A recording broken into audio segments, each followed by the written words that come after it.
yeah yeah យេនិយាយពីដើមដល់ចប់បងមានតែប្អូននិយាយពីសម្ដីឡប់និយាយចេញមកគ្រប់10សង្ស័យតែប្អូននឹងទំដាក់មកកញ្ចប់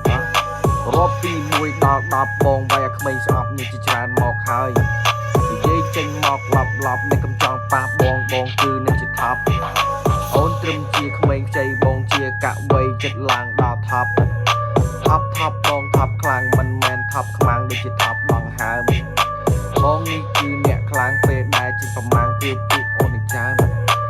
សម្បត្តិជីកម្មផ្កាយកុំមកចង់ប៉ះបងដូចជាហង្សចូលបងដូចរំទះបងបាញ់អូនខ្លាំងដូចជាកម្មប្រទេស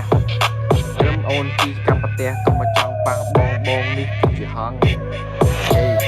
ចូលបងអ្នកខ្លាំងចូលបងអ្នកកាយអ្នកជីកកាយត្រឹមអូនឯងបងឲ្យត្រឹមខ្មាំងពីដៃយំហើយពីដៃយំហើយចូលបងខ្លាំងដូចជារំទះអូនឯងនៅក្មេងកំមកផ្ទះនៅក្នុងផ្ទះហើយដូចសំងំពេលដែល